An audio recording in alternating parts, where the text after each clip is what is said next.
pledge allegiance to the flag of the United States of America and to the republic for which it stands, one nation, under God, indivisible, with liberty and justice for all.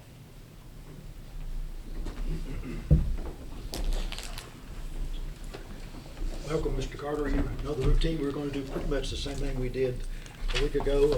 Dr. Bentley will be asking the questions. At this time, I'm going to turn it over to Dr. Bentley. Good afternoon, Mr. Carter. Good afternoon, Dr. Manning. We are going to proceed through several questions, as in interview one. You will find some paper and pencil there because some of these questions are multi-layered.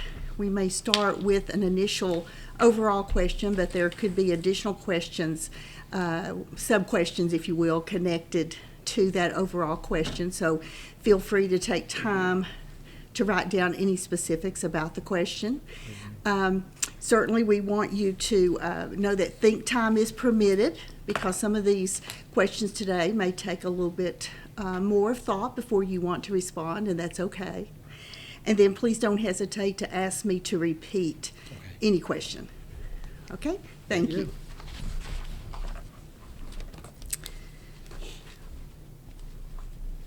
Are you familiar with the timeline for budgeting in school districts?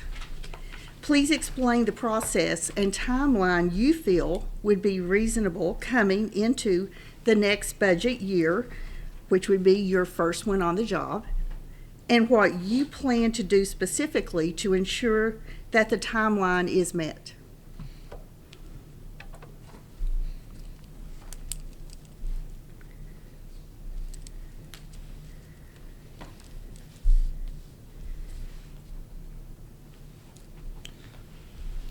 So let me just make sure I'm clear. Are we talking about making sure the timeline is met for the budget that will be due? Yes. This, not just generic, any. Right. All right. Is that microphone on? Will you tap it? Yep. If you don't care, pull it Pull it a little bit as closer. close as you can. Is that better? Much better. All right. I'll try and vocalize better as well. So, first part, how familiar with the budget timeline? I know that that's a process that normally starts pretty soon after we come back from the break. We're going to go ahead and be getting together the school's needs, probably let each school be involved in. Here's what we anticipate we're going to need staffing-wise, capital projects that we'd like to pursue at the schools, needs for facilities that are out there as well. You know, all that submitted. I'm from my experience, that was probably in by February or so. Take it from there. District level, we would be meeting with the team. In specific, Ms. Rafalowski would be meeting, and I'd just be hopefully learning from her as well about the procedures that she's used. But on top of that, my understanding is during that time, we're trying to flesh it out and see what's most likely to be able to be in our budget, would include in our budget. From there, we're going to start coming up with our presentation for the county commission to go and present what our first request is. That's going to happen in around May, I would imagine. And then, depending on whether the county commission accepts what we present or not, we determine whether we go back and have to either whittle down or readjust our thinking and come up with another proposal and try to get that finalized and approved. Be nice to have it done in June, obviously, so we could go ahead and be making plans for anything that we would need to be doing going into that next school year as far as hiring or other projects that would need to be taking place. This being my first, I think, again, I would lay in heavily on learning. Now that the process is being done here in December, and hopefully it'll be decided soon, that would give me the opportunity, I would hope, to work very closely with Ms. Rafalowski and her team and with the board to come up with this next year's plan. That way I'd become more familiar with how that things have been handled here. And so I'm never going to say that I would come in with the best ideas. I would want to see and listen and learn and be able to formulate my direction, how I would lead after this first year, and being able to take on what is currently being done involved with that.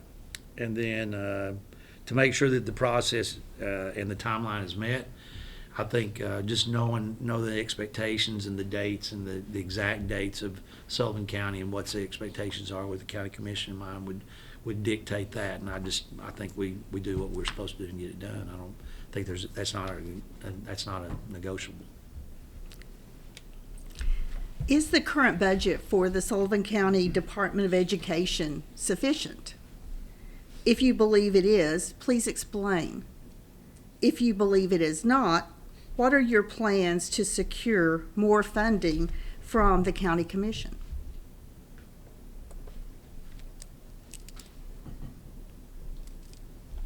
Okay, so is the current budget sufficient? Obviously, there's always going to be needs. There's always going to be areas that we'd like to have more. Every classroom would love to have, 1 to 15, 1 to 20 ratio. So we could always want for more. We could always be expecting new equipment. We could always have things to be fixed. There's always going to be something that we could say we could have a wish list or a dream list, or there's always something that's going to need to pop up unexpectedly that's going to need to be repaired or replaced. Obviously, with the majority of the budget is salaries, around 80 to 85% salaries. I think that's an issue. It's always going to be a concern for us. Another 10% or so is going to be fixed on fiscal needs, and then that last part is what's got some flexibility to it. So a lot of it's fixed, and so we just got to stay within those constraints. We've got to know what our limits are, and then going to the county commission. I think our county commission is our community, and so Mr. Iverson and the rest of the county commission, their job is to be very good partners with the school system, but also be very concerned about taking care of the constituents out in our community. So to consistently go back and hope that we can get a blank check is not realistic. And I'm having the opportunity to work, I'm not going to say directly with the new TISA funding formula, but I think being able to show our county commission and our community that we're going to do everything we can to make sure that we can get every dollar we can from the state to benefit our students. I think being that good partner opens us up to a lot more flexibility, or a lot more of a shared ownership, instead of just going and saying, hey, we need. We're going to be able to actually go to the table and say, here, this is what we're doing. This is the way that we are approaching funding and how we're supporting funding. And it is going to have some control. We'll have some control over that. It's not like the BEP, where it's just a set number. There's a base number for every student, and then outside of that, there's all levels of direct funding and funding for students with different needs. So I don't want to say we can control our destiny there, but we can definitely have a good impact on that shows that we're very concerned. And I'll just add to that. And Ms. Rafalowski, I had a discussion about this. The TISA funding is one that kind of opens itself up to, we could see districts or systems manipulate the numbers just for the benefit of the budget. I think if we don't manipulate the numbers, but we do the best thing for our students, then we're going to see an increase in the funding, because that's what it's intended to do. If you only are thinking about, we're going to do this because we'll make more money through our TISA funding formula, that's not the approach, and that's not anything that I would be interested in being involved in. Giving the students the opportunities that end up creating those funds through TISA, absolutely. That's where I would think we would be able to make the biggest impact, to show our county commission and our constituents that we're doing our due diligence as well. Is it feasible to operate a school district with nearly 8,400 students with no budget provided for capital projects or renovations? Please explain your answer.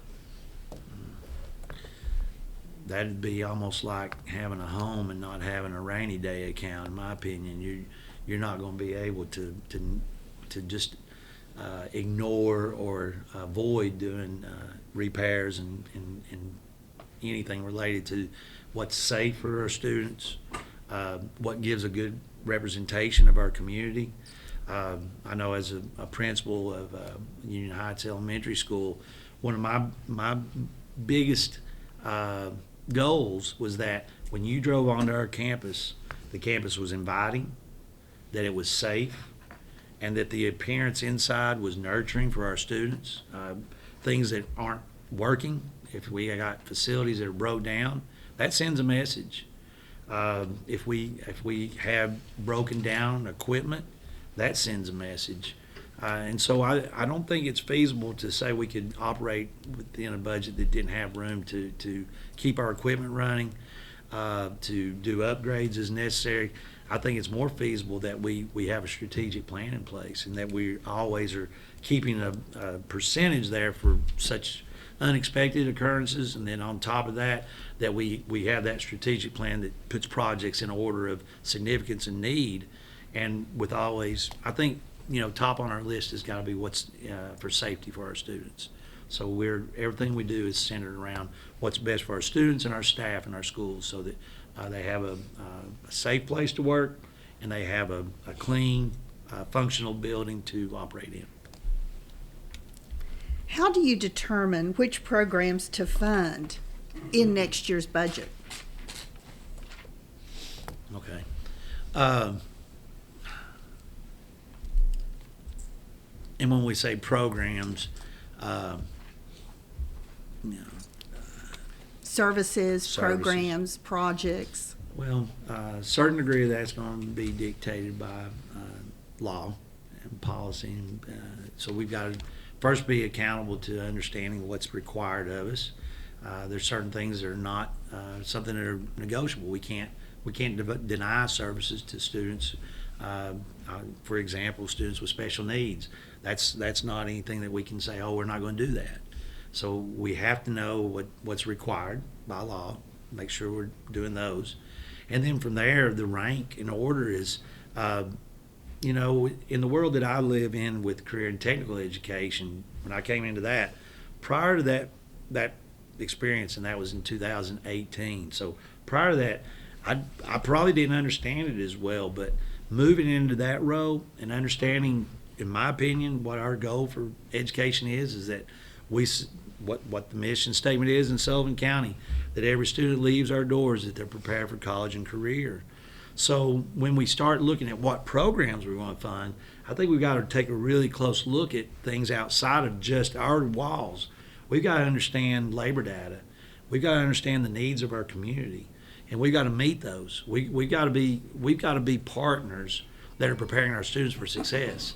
If we don't do that, then we're setting our students up for, in my opinion, a really rough road after they leave our doors. They need to know what's available. We need to make sure we provide them opportunities to be involved in those things that are in high demand and high need. And our students in elementary and middle school, they need the foundations to get them to those points where they can have the highly technical skills that they're going to need. So our programs in elementary and middle school, they need to be driven by data. We need to know where we need help, where we're doing well, who can help with those with other schools in a conservative manner. Maybe we have opportunities where we can collaborate two schools instead of spending money on a program. We've got a lot of success in our own ranks. We can pull those people to work collaboratively with the other schools that maybe you're having a little more challenging time in that area. And by virtue of doing that, we've saved money. Plus, we've utilized our own resources. So I think that's important. What is your plan for dealing with social media complaints and issues involving personnel and other confidential information? How do you resist the pressure to share confidential information? Well, as we were eating lunch there earlier, that was something that was we were kind of talking around about was social media and technology. Unfortunately, our children have not grown up in an era where there's etiquette that's in place. There's not like a handbook for how do you handle technology and social media. And so we've got to be very careful there that the expectation for our staff is very clear, that you have a professional life and you have a personal life. And when you take a role in a public setting and you become a public servant, which teaching is a public service, and your public service, you've got to be accountable. And there's expectations to our students. So we can't think that, oh, this is in my private time, so I can just do whatever I want to. Nobody can tell me what to do. You're accountable. You're accountable in how you can handle yourself, how you present yourself, and how you are represented in our community. So I think there's an expectation there that we have to set from the very onset when we hire and for our current staff, and that they understand. And you lead by example. You make sure that you are living that same kind of lifestyle, that you have a public life and you're pretty much on stage showing that out to the public. And you've got to remember, students are looking to you as a role model. So we have to be very careful there. And that goes from our custodians, right through our cafeteria, to our school nurses, to our teachers, and to our administrators, and for our central office staff. We're all representative of that. And then what the last part I stopped because How do you resist the pressure to share confidential information?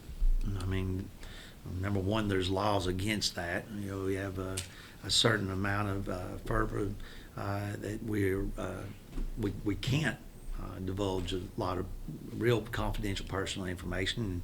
And number two, if it's not something that has a direct impact and needs to be known, if it's not anything that deals with the safety of our students or the well-being of our schools and our staff, then I don't know if that's the right place for us to take that role and share that confidential information, if that's the right direction that we were looking on that. Yeah. How will you keep your board members informed? In particular, what is your strategy around issues that are your responsibility, but where the board may have an interest?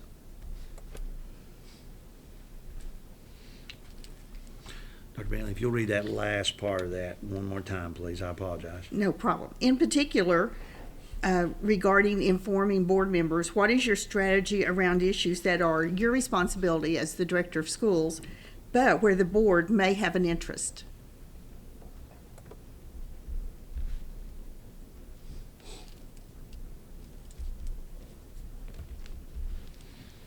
Okay, to keep our board members informed, I think there's enough goes on during a week. School that definitely some kind of weekly correspondence would definitely be appropriate. But even beyond that, there's things that happen on a day-to-day basis. And my worst fear is that you would be out in the community somewhere and somebody would come up to you and say, well, that was a fine thing that happened out there at Westridge today. And you hear it from somebody out in the community instead of hearing it from me. So I think the first thing is have that direct line of communication.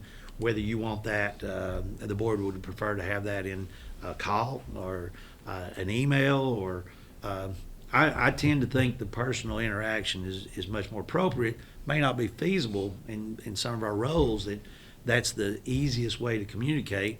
Mr. Spivey may be in the courtroom and he can't take a phone call right there on the spot. So what's the best way to get that information to you so you're not catching it the next day? And I'd be very open to that.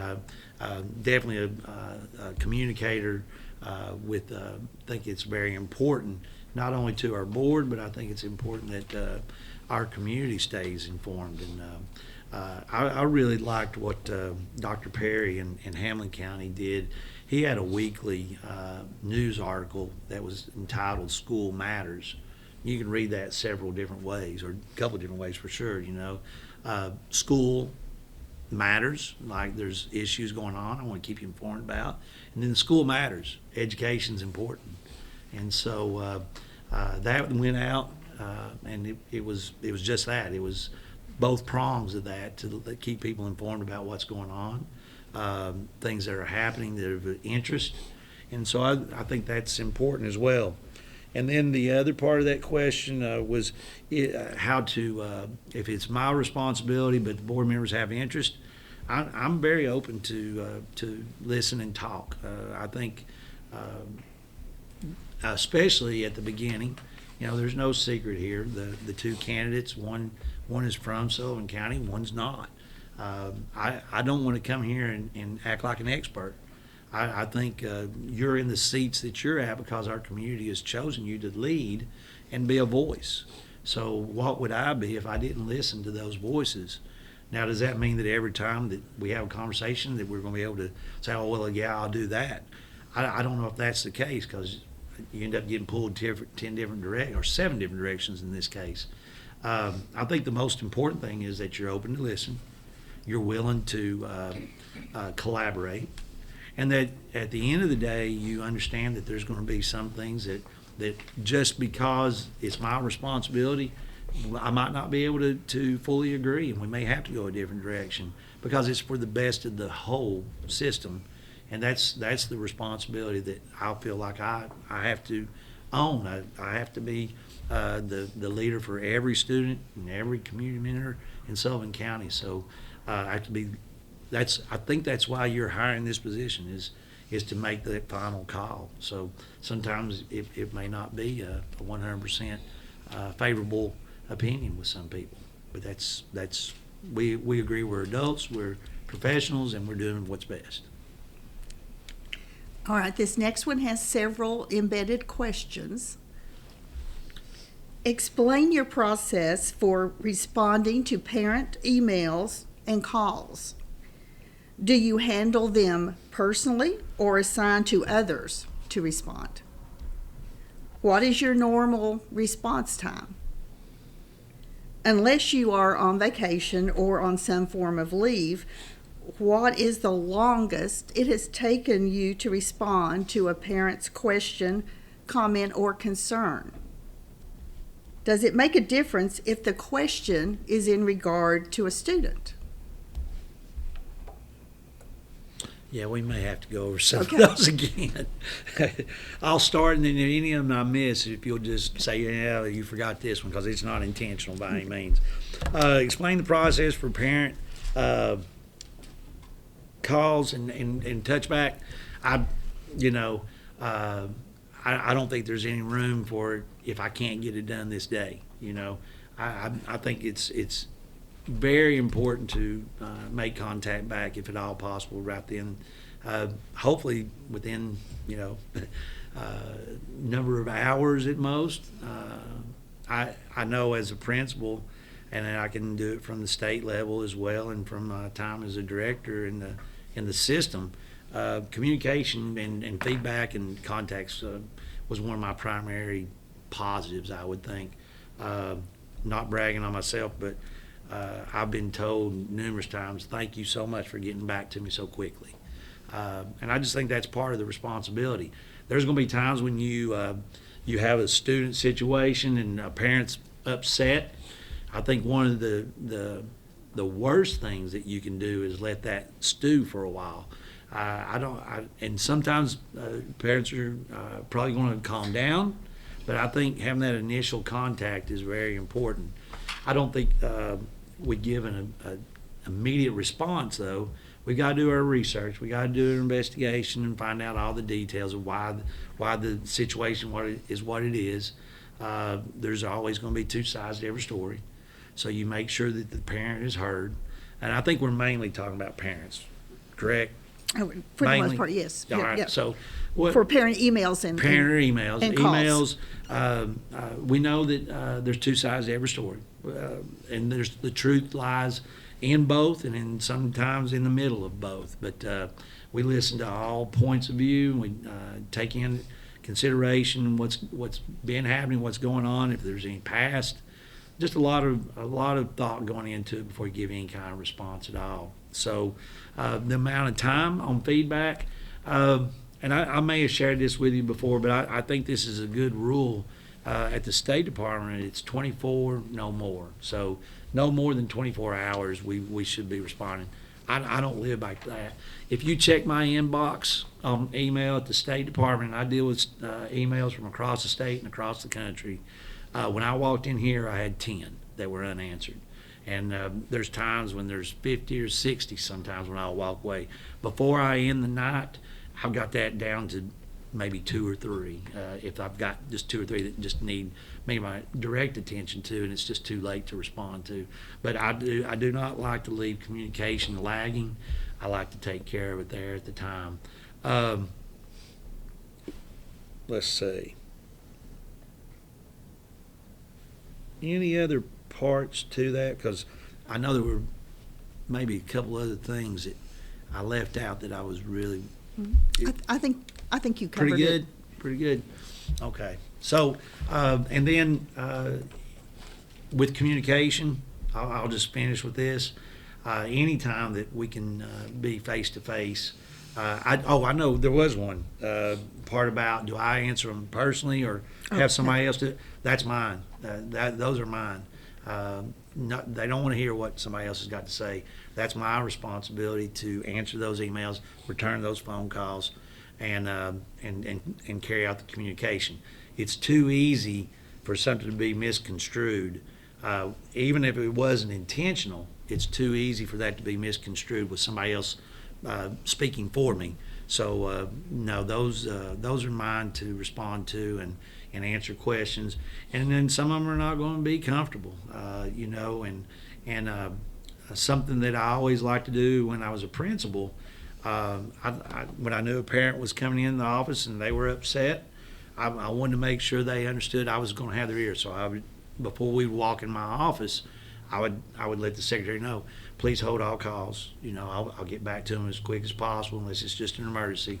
But right now this is my time with this individual, and I'd offer them a cup of coffee, something to drink, try to get them to understand that I was there not just because they were coming in, but I was there because I was concerned as they were, and I was concerned about their interests and their needs.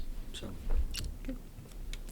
What are your ideas regarding engaging families who are inexperienced with participating in their child's education or have negative experiences with schools? Do you have a success story? Several. Parent engagement was one of my strong traits as an elementary principal. Engagement for parents as well with our career and technical education programs in our high school. I think one of the keys is knowing that up front, getting parents to understand that we know that life is hard and you've got a lot on your plate, and that you probably have had some negative experiences. A lot of students, school doesn't bring back the best memory for them, and especially if they've got a student who's struggling and they struggled. It's almost like, yeah, I know how it was for me, and I know this is not going to end well. It's just going to be bad for my child. So they can get defensive very quickly. So I was very prone to, and I'll give you this example. In elementary school, we do projects, okay? Teachers like to have projects going home. I was in a school where approximately 60% of our students received free and reduced lunch. If you've never walked in those shoes, then you don't understand that saying, here's this list of materials. I need you to go to Walmart tonight and buy a poster board and some styrofoam balls to make the solar system, and just buy this big long list, and then you take time and you make this project there at home. And then bring it into class with a presentation prepared that you've rehearsed. And, that's a hardship on a lot of people to have to do that.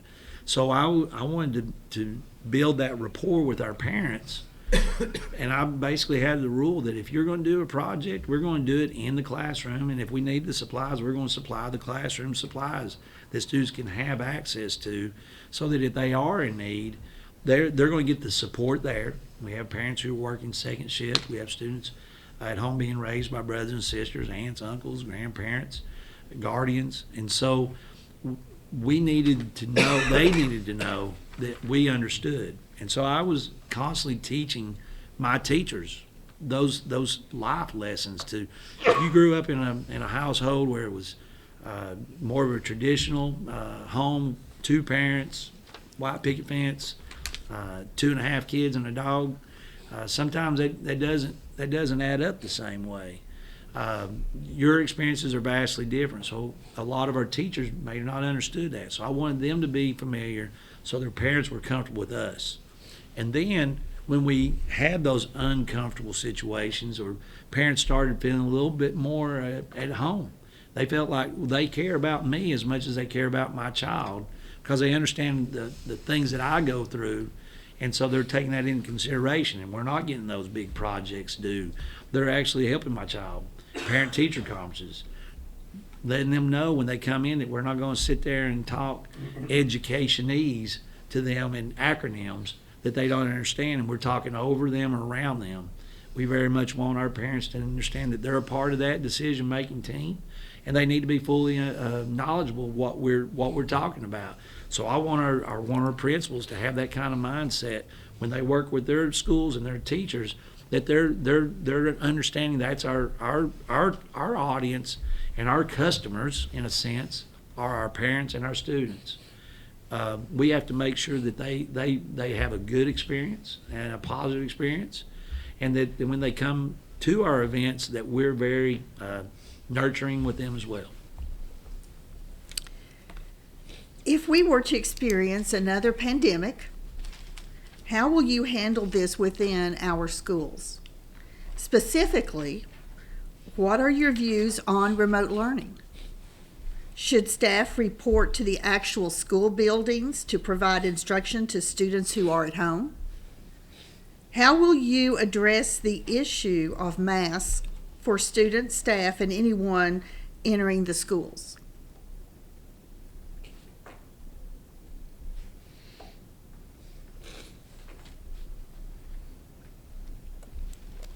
Well, first, through the pandemic that I'm not going to say that we've survived yet, but that we're kind of on the other side of currently, what a learning experience. Nothing in education that we've seen in our lifetime has been like that. So a lot of lessons learned, a lot of opportunities to grow, and I was in a leadership role at that time. Being over career and technical education, it was really a challenge because you can't weld remotely. There's certain things that aren't possible. So we had to be very creative. I was in a fan of the opportunity to do almost like a hybrid schedule, was what I was promoting, what I thought would have been a good situation where certain students came on a A schedule and other students came on a B schedule. That would be something I would think that we would put on our radar as looking at a potential of and see what the positives were of that. I think that was used quite a bit around the state. Probably mixed results, because that's always going to come down to how well we implement it. So remote learning in itself can work. Obviously, we had discussions similar and around this. I think the best situation is a teacher in front of students. There's no question that one-on-one interaction in the world I live in right now, working remotely, which is what I do, you miss that human interaction. You miss even taking it another level from social media or from communicating through text or whatever. It's that what's the vibe in the room? What's the temperature based on the climate of the people in the room? So I think that energy and that excitement that happens in a classroom with a knowledgeable teacher, it can't be replaced with a remote setting. Are there opportunities for remote education? Obviously, I think that's going to become the world we live in. I think there's going to be a certain level that it has that opportunity, and I think there are good options for that during the pandemic. I think that's something we would have to work together as a leadership team. We have to feel out what's going on with the CDC and all the medical recommendations. It's not a decision we can just make based on what our personal beliefs are. I think we got to look for the experts. We got to listen, and we got to form decisions based there again on what's best for our students. There was another question about that about mask. Mask are personal. Some people are going to be fully in favor of masks. Other people are going to be 100% against masks. I think there's times and there's opportunities where we're thinking about our students. There's other times we got to be thinking about our staff. We don't want to jeopardize anybody's health. And so, what's the easy answer? It'd be easy to sit here and say, "Oh, I'd say 100% mask," or "I'd say 100% no mask." There again, I think we've got to be very, very engaged with what the current health society and health professionals are telling us. We got to be willing to look at what's best for our students. So to sit here and tell you today that I would be in favor of mask or against mask, I think during the pandemic that we were going through, I think there was a time where it was necessary. We didn't know enough.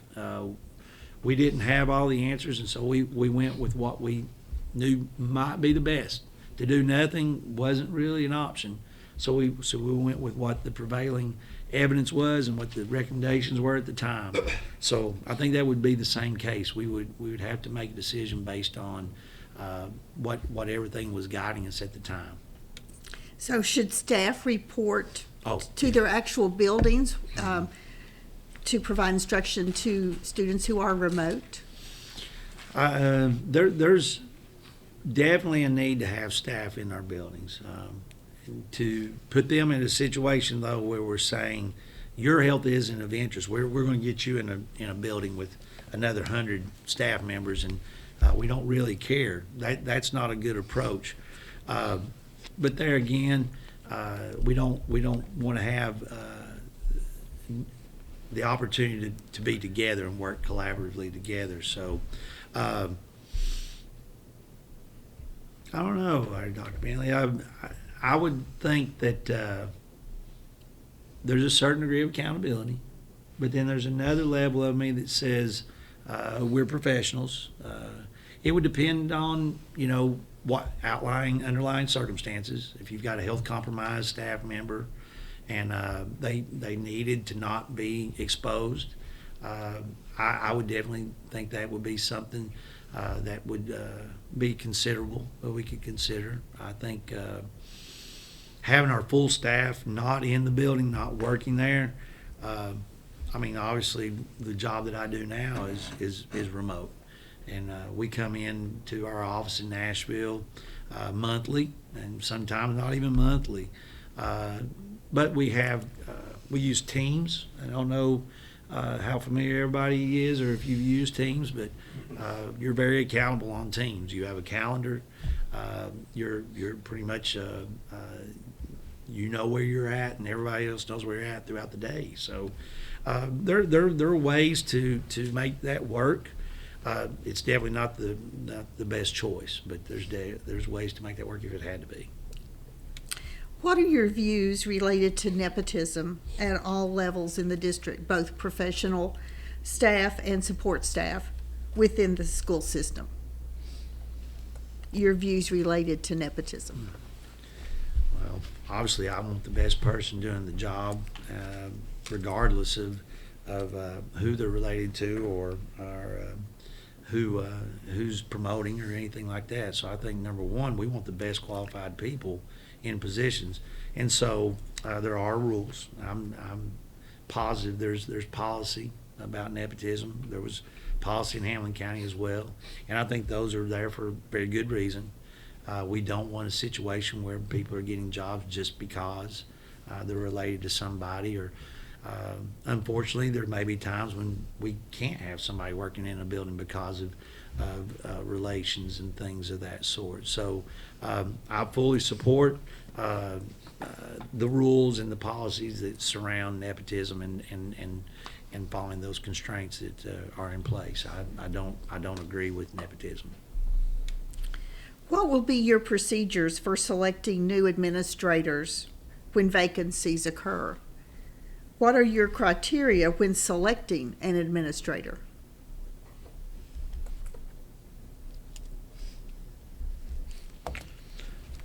Procedures for hiring new. I think one of the best things that we can do is to have a preparatory program in place where those who are interested in entering into administration are actually getting prepared.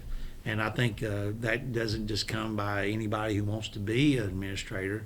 I think we need some recommendations from our current administrators, colleagues, people who would say, yes, this person would make a good administrator. And so we're building that pipeline.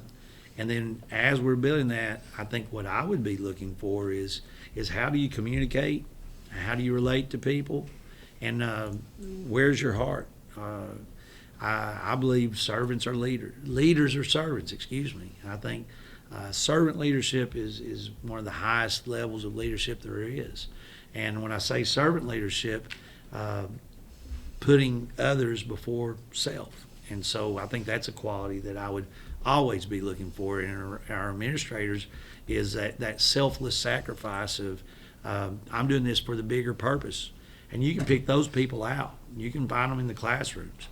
Leaders have that leadership in them. And as I'm moving around our schools, as I'm watching and learning our buildings and who is stepping to the front and who's taking on those responsibilities, I think that's a good way to start creating a pipeline for our administrators. We're looking and we're watching, we're taking recommendations, and then we're putting them into positions of leadership, whether it's a teacher leader, whether it's some form of district leadership, whether it's already an administrator who's serving as an assistant principal or some other capacity, and building them up and training them so that they're qualified. And then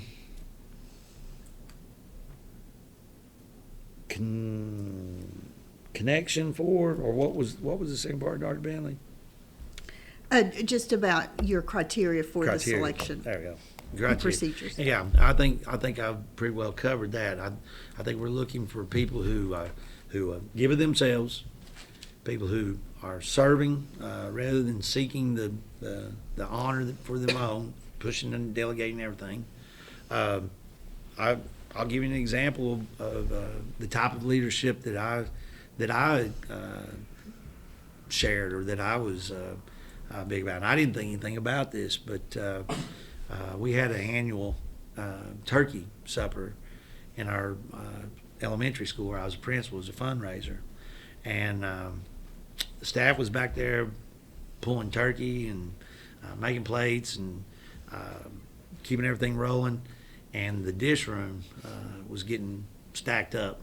So I moved away from what I was doing and ended up back there in the dishwash room washing dishes and then sweeping and mopping. And I didn't think anything about that. And there's so many people saying things like, what are you doing? You're not supposed to be doing that. Yes, I am. And I think that's what we want in our leaders, are people who aren't willing to roll up their sleeves and do what needs to be done. So, what is your philosophy regarding reassigning principals after a specified number of years? Personally, I'm not a big fan of reassigning administrators for the purpose of reassignment. I think there's a lot to be said about culture of a school, and I think if someone's successful there and they're building the community relationships, the students are familiar with this principal or administrator, then I don't think we want to go in there and disrupt that.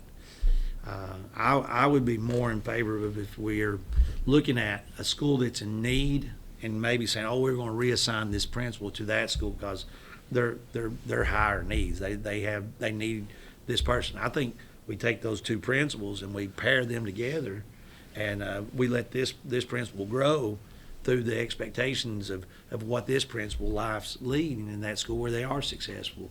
I'm a little more in favor of that camp than just moving a principal just because they've been somewhere for 5 years or whatever that case may be. I think there's a lot to be said for continuity and for culture of a school. And you get that culture started, and then you disrupt it with bringing somebody in there new just because we're moving somebody. I think that could be a recipe for some issues, in my opinion. What professional development would you be seeking for your own goals and plans? I'm a big proponent of professional development. I'm always wanting to be better, and any professional development opportunity that I attend, I've always had a rule. If I come away with it with one new thing that I've learned or one thing that I can implement, it was worth being involved in. So I think anything related to leadership obviously is always going to, I've been involved in leadership now, well, I feel like through my whole career, but leadership roles in school systems, 15, 16 years now, and I've always been one to be willing to go to anything related to, whether it was when I was teaching English, whether it was I was a principal, and for my principal's professional development, that wasn't always traveling. I created a professional learning group, PLC, of our principals, and we had two types of elementary schools. We had smaller elementary schools and we had large elementary schools. And so since we had more things in common with the smaller schools, we did two different types of PLCs. We had one where the small schools met, the administrators met, and we had one for the large schools. And then at another time, we would all come together when it was all our principals, because there were certain things that we could all grow. We have an agenda. We would try to pick topics of interest, topics of growth, topics that we're struggling, and so maybe I personally was even struggling with. And we'd have that agenda where you could submit those things. And then we would gather together, and if somebody was really doing something well with data collection, or somebody was doing really well with the evaluation process, the team evaluation, we'd give them the opportunity to train us and teach us up. So it doesn't have to be traveling to a professional development somewhere.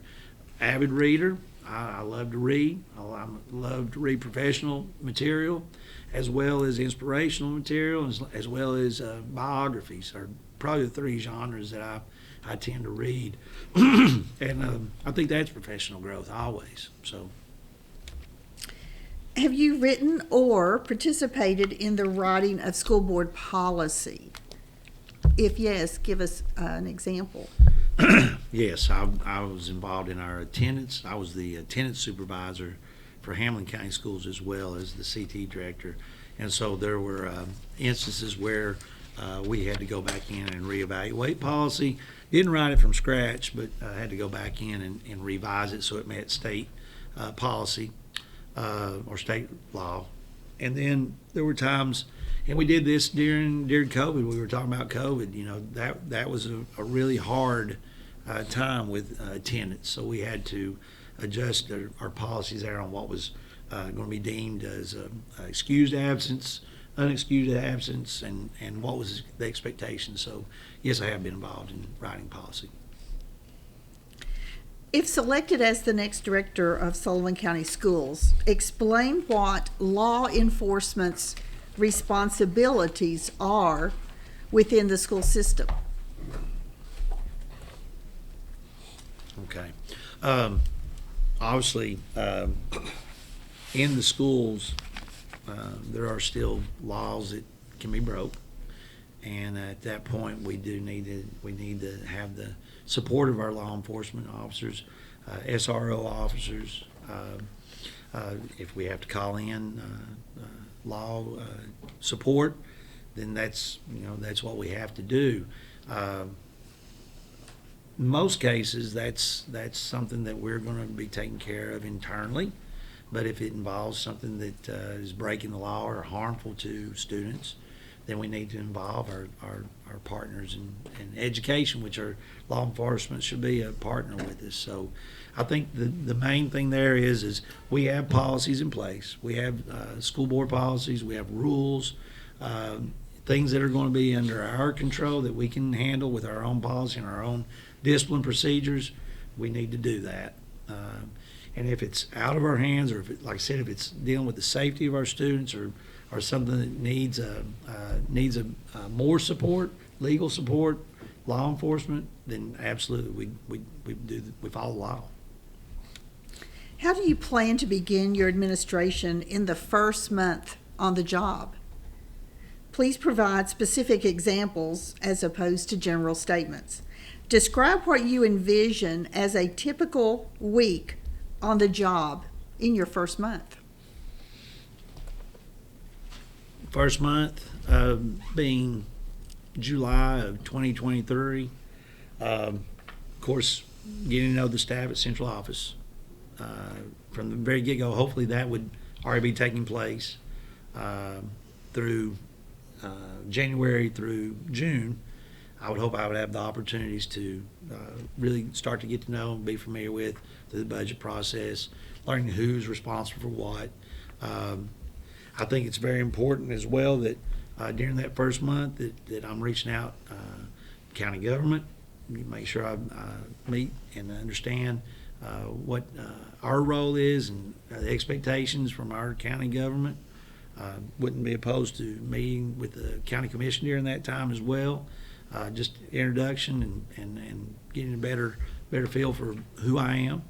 I think from our staff then, making sure that we have a leadership opportunity to, I don't know if the retreat's the exact word I'm looking for, but definitely an opportunity for all of our administrators to be together and to start to get familiar with each other. Visiting all schools would be our priority during that time as well. And then being able to speak and meet with the staffs at the schools, I think that would be important. And if at all possible, being able to do some public forum type meetings where the public can come in, parents can come in, and just to meet and greet. I think that would be good opportunities as well. I do think it's important that there's other stakeholders in the community. I can't just isolate myself to just inside our schools. I think working to understand our chamber and the chambers, knowing both chambers and working with them and make sure we're doing all we can and that they know we want their partnership in our schools. Other organizations that support our students all the way from kindergarten up, making sure that I'm available there. That may be a lot in the first month. I don't know if I can pull all that off, but all those would be top priorities for me. Presenting information in a highly charged situation or environment to a variety of groups is part of the director's responsibility. Give an example of how you have encountered opposition with a particular group and how you dealt with the resulting situation.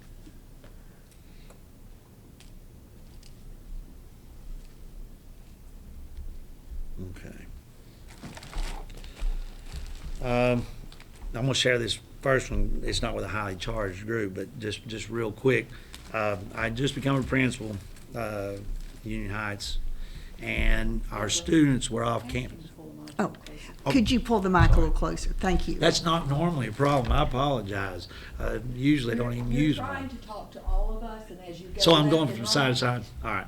Very So if good. it's closer, I think it'll catch it. Thank you so There we much. go. Thank you. Sorry about that. So as principal, there we go. I can hear that myself. As principal of Union Heights, this was a highly charged situation. Our students were off campus at a play at one of the high schools, and there was a big open field behind the school, and it caught on fire, and rapidly, I would say, in the spring. And so the wooded area was on fire, and we had students who were going to be coming back on campus. We had parents who were starting to line up for car rider duty, and we had to numerous times, 3 different times. It was a windy day, and as the wind was changing the direction of the fire, we had to redirect our traffic. So there was some highly charged parents involved. They were very concerned about their child's safety. And when they're lined up and they're wanting to come into our building and get their children, and we're trying to get everybody back on campus, and we're trying to make sure that everyone is safe, we had to do some things that weren't popular with parents. We had to redirect the traffic. We had to take them out of our campus and around a different direction. We had to bring them in different ways. And, that was highly charged. So it does speak to this, because we had parents who, they wanted their child, and I get that, I understand it, but in that situation, we had to do what was the safest thing for our students, all students, and then also what was the safest thing for our community, because it was dangerous. Another one, a little more with a highly charged situation that maybe speaks to this a little bit better was there was a period in Hamlin County where we had a lot of bomb threats, and there were numerous days, over 20 days, when students were being off the high school campus and taken. I thought about you, Dr. Rouse, and having school over at the Bristol Motor Speedway. When I heard about that, I was thinking, it's very micro compared to what you dealt with, but there were over 20 days when students were taken off campus to Expo Center to have class. And so when it trickled down to our elementary schools, parents are a little different in elementary school than they are in high school. Still same parent, still love and care for their child just as much. When you're talking about a 5-year-old as opposed to a 7-year-old, those parents know best, and they wanted their child immediately. There were a couple of those times when we had to have our students on campus, but down in like our gymnasium, and we had parents kind of cornered off outside where we couldn't allow them to take their child. It just wasn't a safe issue at that moment. And I met with parents. It wasn't the best reception. They wanted their child and they wanted them there, but we were not. We were following our policy. We were following our safety protocols. We had law enforcement on site, and we were taking their advice as well.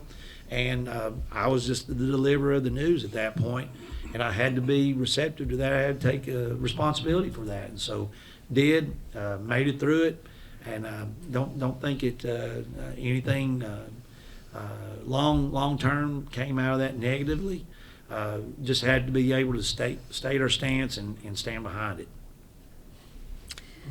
What are your standards what will be your standards you will use for judging whether or not the board is doing its job?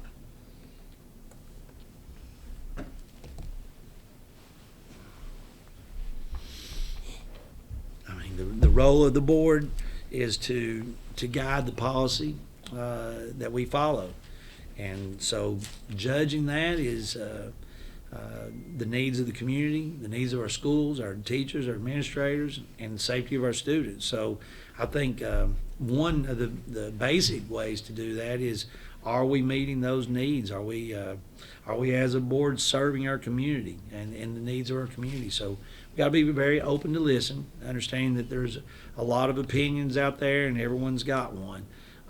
So we can't base it all on opinion. Being present, being involved, being informed, I think those are all ways that we have the expectations of our school board to be engaged, and knowing that when we provide communication, when I provide documentation and need their input, being well informed and being prepared, I think that's key to are we fulfilling our responsibilities. We wouldn't want our students to show up to our classrooms and not have did their homework. We wouldn't want our teachers to show up and not do their preparation of their lesson plans and their materials and supplies. And we certainly shouldn't set the example by having our board not be prepared as well. So I think that's a good measuring stick, is are we prepared?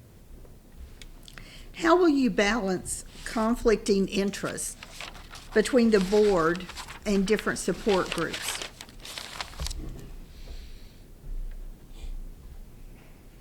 How will you balance? How will you balance conflicting interests? Balance conflicting interest. You know, case by case, situation by situation. So there's no 100% firm, fast answer to many of these questions. I'll just say I'm answering these on the fly. I think when you're in a role like this, you're going to have to answer some things immediately. I think a lot of these you're going to have opportunity to reflect. You're going to have an opportunity to plan. You're going to have an opportunity to come up with what your action steps are going to be. But based on this, how you're going to balance that, differing opinions, you got to have a core. You got to have a core belief system. And I think, and I've stated this several times, and I can stand behind it, I think what's best for our students is always got to be at the top of that list. And so if it's a conflicting interest, we've got to balance out is what's the reasoning behind this, what's the guiding force of this, and is this what's best for our students? And if there's a difference of opinion, listening, making sure that I understand what the other side of this is, and then at the end of the day, coming back and making a decision based on the role that I've been placed to be is to lead our community and our schools. Have you ever been involved in contract negotiations, such as employee salary, employee benefits, working conditions, collaborative conferencing? Yes. If so, can you share with us? Yes, I've served on the collaborative conferencing team for our Hamlin County school system with the local teachers association. And so working through contracts, working through their grievances and their issues and their concerns. Yes, I've been involved in that. And negotiating is a big part of that. Being able to have a understanding ear that can see it from both sides, I think that's important. Understanding that there's some things that are probably not going to be doable, and then being able to come up, not necessarily with a compromise always, but come up with more than just a no, coming up with an explanation, I think is important, that all parties involved understand the reasoning behind it. Doesn't mean they're always going to agree with it even at that point. It could be that it's just not in our contracts. We had some situations where requests didn't meet the contracts, and so that was not a situation we had a lot of flexibility with. So yes, the short answer. All right, please respond to these 3 questions. What should we be teaching? How do we know if students learned what we taught? What are we going to do if they didn't learn it? Don't even have to write those down really, because those are pretty core. What should we be teaching? Obviously, elementary school students, the expectations are that students are going to be able to read on grade level. Students are going to be able to do the math that needs to be done, and that they'll be able to critical think, that they're going to be able to work together as a team, and that they understand how those things that they're learning apply to their education as they grow. And I think there's a link there that I can say from my own experience wasn't always the case. And when I was a middle school teacher, I taught social studies for 11 years and then English for 5 years. And I can remember vividly students saying, "Why do we have to learn this anyway?" And I struggled. I struggled at times to say, "Oh yeah, you need to know this." What we were teaching at some points, and this was several years ago, were facts. I don't think in today's society we have to necessarily know what day the Constitution was signed on. I think we need to know why there's a Constitution. and why that Constitution needs to stand. And that can be taught in all grade levels. So the why of it is important, but also that those key foundational skills are critical. Students going on into middle school and then into high school, we're living in a technical world, a very technical world. And so based on what the needs of our community are and the needs of our region and the needs of our state and across our country, those are guiding forces for us. And I'll give you a prime example of this. Computer science in our state is really starting to move the needle on computer science. But across our country, Tennessee has not been at the forefront of computer science. That's the world we're going to live in. Each one of us has a computer, probably either in our pocket or laying there in front of us. That's technology that our students are going to be faced with on a daily basis. So for us to not grasp the relevance of computer science and coding, networking, and all of the technical aspects of computer science, we're not doing what's best for our students. It's not going to go away. It's only going to become more of our lives, and our students are going to be faced with it. And so that in itself is something that we have to make sure that we're providing those opportunities. And it can't be just for our students. We've got to provide it to our educators so that they're qualified and trained. And I know the state's making that available through training for teachers so that it is becoming a graduation requirement. It is becoming mandated that it has to be taught in our elementary and our middle schools. I don't think we do our students any favors by doing the bare minimum there. I think we need to be cutting edge and leading the way and assuring that our students are getting those opportunities, because at the end of the day, how do we determine what we're teaching? We need to make sure we're taking care of our local and regional needs. Talking with Mr. Robinson, approximately 15,000 employees at Eastman. If our students are not leaving understanding what needs are for Eastman as a prime employer for our school system, our district, we're not doing any favors to our students. Our students need to live here in Sullivan County. Some of them are going to go off, and that's great. We want them to go off, live, work, earn, become the best in whatever field they are. But ultimately, we want them to remember that Sullivan County's here and this is a good place to live. So we want them to come back. But for a majority of our students who are going to live here, we need to make sure they know what the opportunities are. We need to make sure we're training our students and giving them the education they need so they can get those jobs and careers. And then we have to make sure that we're investing in them the need to be a critical thinker and a problem solver, and that they can work in an environment with a team, and that we're doing our best there. So skills are up there at the top of the needs. I hear that a lot in my field, both at the state level. There's people all the time asking for, can we not have employability skills as curriculum? Can we not have classes on employability skills? I think those need to be ingested into our courses as well in high school and even down in middle school, those critical thinking skills and how to handle teamwork and things like that. But it all centers around giving them that good foundation in our elementary and middle schools. So I think our needs also are driven by data. Our state does a really nice job of providing us with a testing format where we can evaluate our students and how they're progressing. So we always got to be data conscious and use our data as well. So those combination of things, knowing what our needs are, knowing what our data tells us, and then formulating our plans for instruction and direction for our goals is all centered around those coming back home eventually. How do you define a well-rounded student?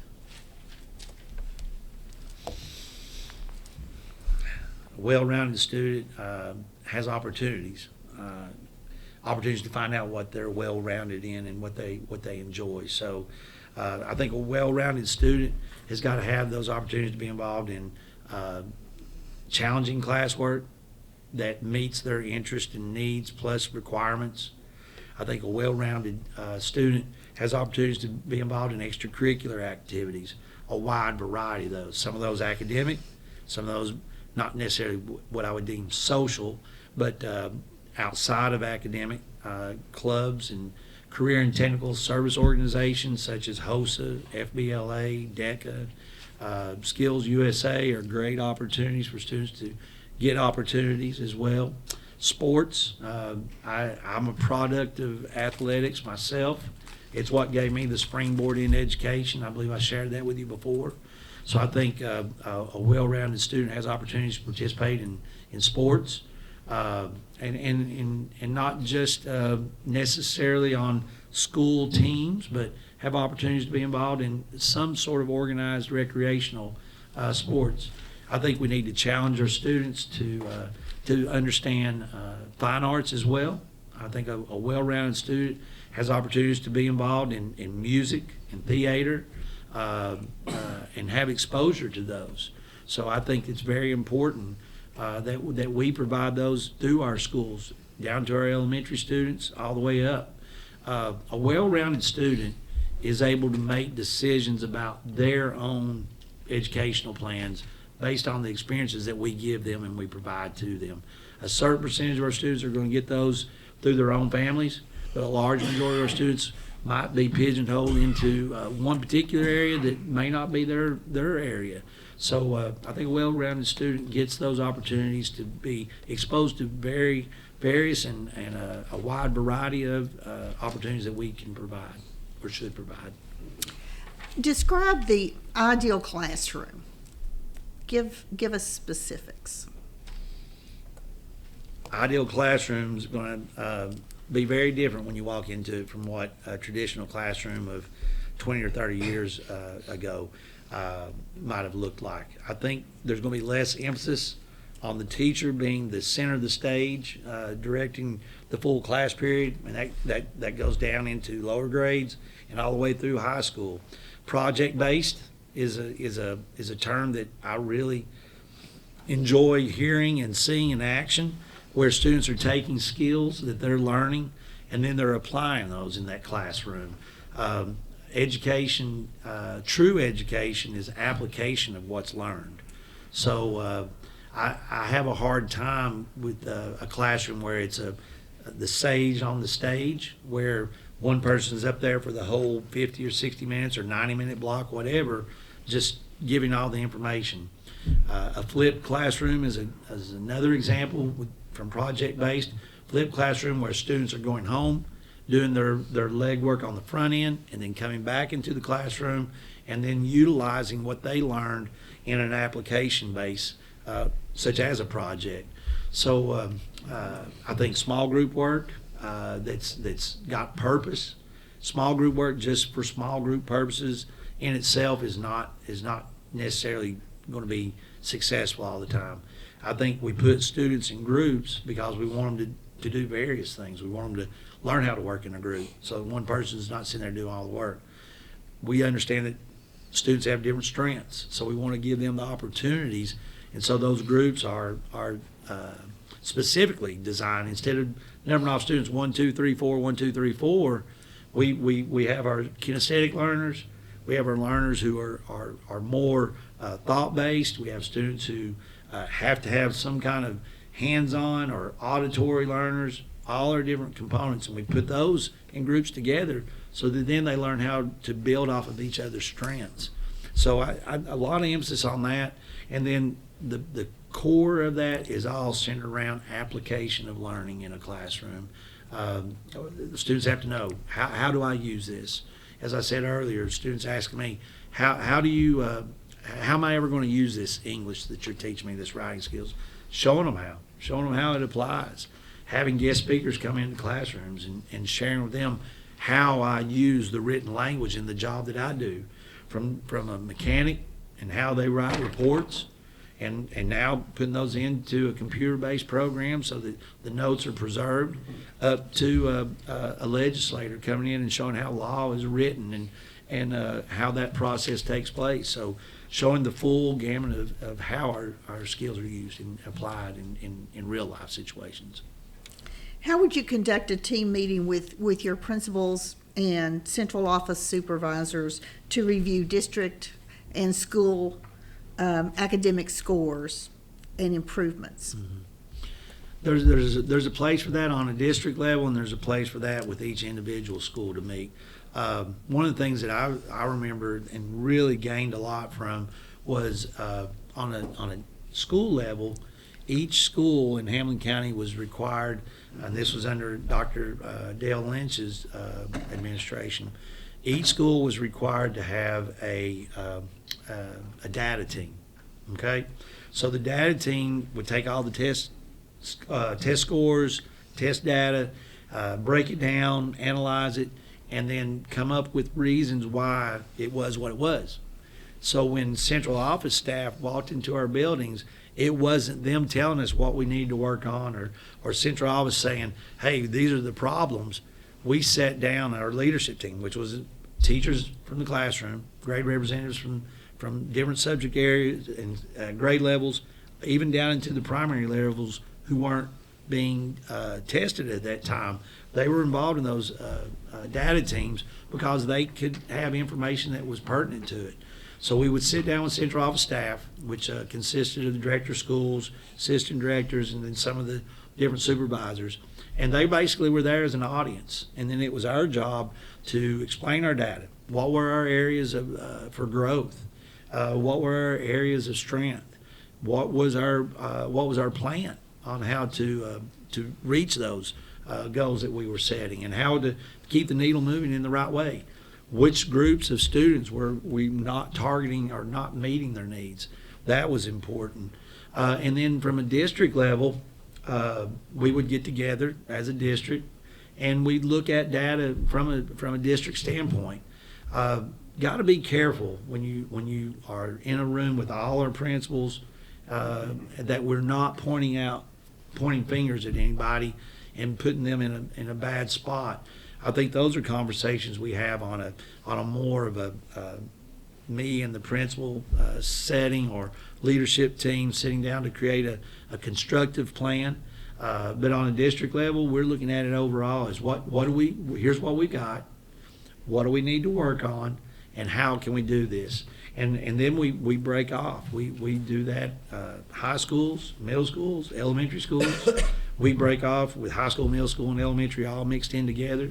Just like I did on a school level, I think there's a lot of value in the elementary schools understanding the data from the high schools and middle school in that mix as well, so that we understand in the elementary schools what our role in that is and the importance of that and how we might be able.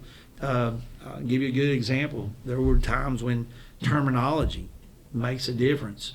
What was being used in elementary school wasn't the same terminology in math that was being used in the middle schools. And until they got together and were able to communicate that, they didn't realize it. They were talking about adding and subtracting and not using, I think it was not a plus and minus, and then addition and subtraction. Those terms, that's a simple example, but that's a really good example of not knowing what the other's expectations were. Same with writing. Writing was a big issue in our middle schools, but our elementary schools were approaching it in a completely different manner. So we took a program that I actually created and moved it down into our elementary schools, so they would be doing the same format,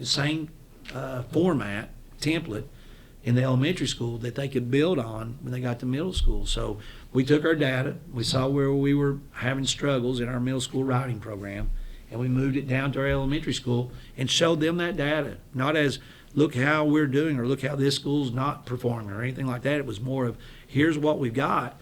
It's a joint ownership, and I think that's important, is that we never say this is Sullivan East's data, or this is Westridge data, or this is any of our middle schools data or elementary schools. We've got to collectively own that. And if we have schools who are feeding into our middle school and they're feeding into one of our high schools, that's a joint effort right there, all the way down to kindergarten through high school. And the same thing, our high schools need to be able to work collaboratively together, and data needs to be shared, not as we're doing better than you.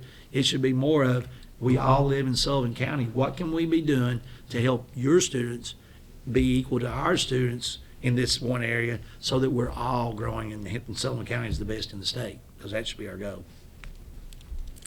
In your opinion, how are state mandates and legislation changing the focus of education? Okay. Two examples. One, and we don't have the answer to this yet, and it's a point that I'm having a hard time with, because I was an elementary principal for several years, is right now with the legislation that's out there for third grade reading. I mean, that has a lot of consequences that could be very, I want to say, detrimental. And so, how do we handle that? That's a mandate that we've got to work through, and we've got to make sure that our kindergarten, first and second grade, and our preschools and our parents are supportive of us, and that they're helping us in every way that they can, which takes education back to the home. And we know that there's a lot of homes that, due to work, due to circumstances, due to situations, that's not always available to have that support at home. So we look to our other partners, our nonprofit organizations and community support organizations that can lend us a hand. So I think all hands on deck is changing some perspective of that. Another example of that is, and I'll go back to the TISA funding formula. We've got to be very cautious that we're not letting the tail wag the dog. We got to do what's best for students, capitalize on the funding formula that's out there for us, understand it fully and completely, and then from there assure that everything we do goes back to that core principle of doing what's best for students. So I do think that state mandates, and me working for the State Department of Education, just briefly now, I'll have a year in before too long, but I can see where we got to make sure that what we do stays in touch with our local and regional and our parents and our students and our teachers and our staff. We can't let everything be just what's on paper is the best. We've got to know what we do is what's best for our students. How responsive should the school district be to community pressure regarding curriculum?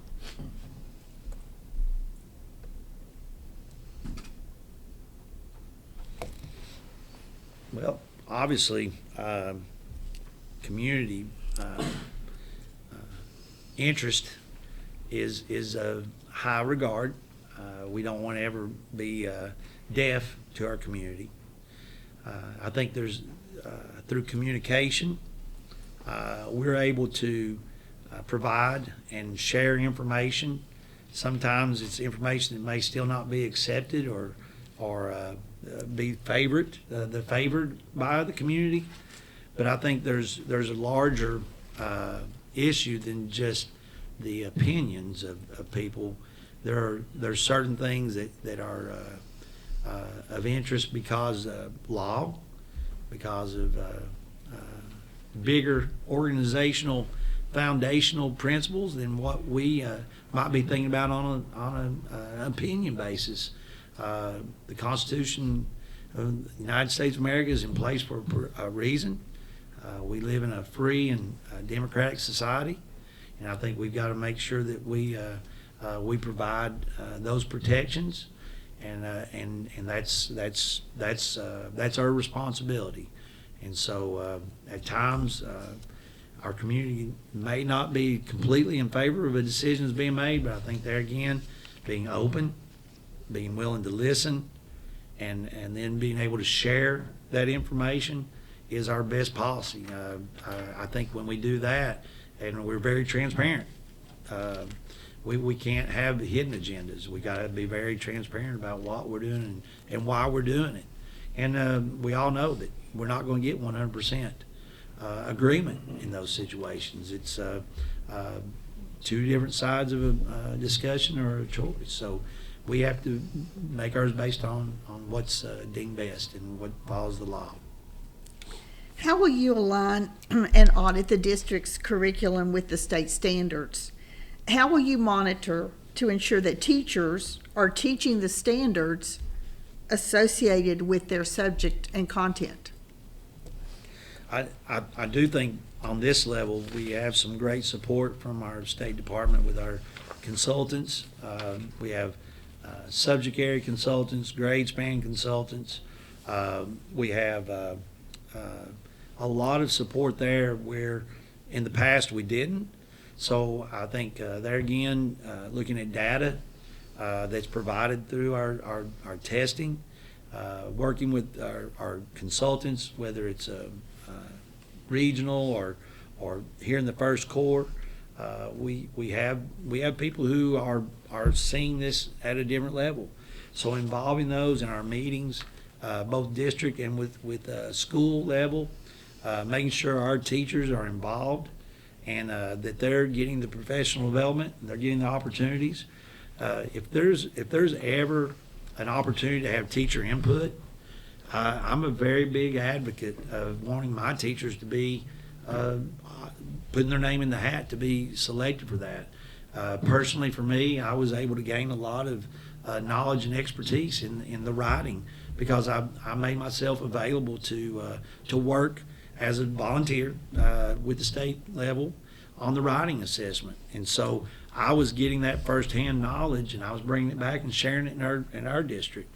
We've got to do that. We've got to know what's happening, why it's happening, and be able to develop our teachers and our staff, and then using our data. I think that at the end of the day is the best information we've got is our data. What is your biggest area of concern for Sullivan County schools? What have you done to research this area of concern, and what are your plans to deal with this over the next 6 months? Okay.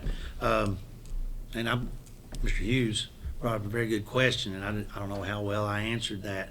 And it stayed with me after I left here, but looking at the decrease in our enrollment is a reality. The projected numbers are the best information that we've got. I would think that one troubles me a little bit. And if we are faced with that, waiting 4 or 5 years to address it is not a path we need to take. I think we have to be on the front side of these with strategic planning. So to answer your question better, Mr. Hughes, I think having a 5-year plan core, we've got to start now. And immediately with our budget issues is making sure that we are able to take advantage of TISA funding, because that's going to be our best opportunity. Being good stewards of the money that we have. I think looking at salaries, 85%, there again, roughly, of our budget comes from salaries. If we're losing students, we don't want to wait 4 years and then come back and say, well, we've got to start decreasing our teachers. We have to look now, going forward 5 years, and start looking at where are our teachers as far as teachers who are nearing retirement, teachers who we could look at classroom size, see what areas may be able to condense down so we don't lose teachers, but we're able to move staff accordingly where we have higher needs with student population. We're not necessarily going out and hiring a new teacher. We're taking the teacher and giving them an opportunity to grow in a new setting. So I think that one is probably the area that I would be most concerned of. Golly, there's so many great things. So that one probably is the one that stands out, that something we need to be thinking about now. And in my first 60 days, I think working very closely with Ms. Rafalowski would be that's like a golden opportunity that not everybody gets. I would fully take advantage of that be fully much a learner at that point, listening to what her advice is, core central team, understanding what our needs are facility-wise, what are the major issues that we're going to be addressing over the next 5 years that we can prepare our budget accordingly and be fiscally responsible.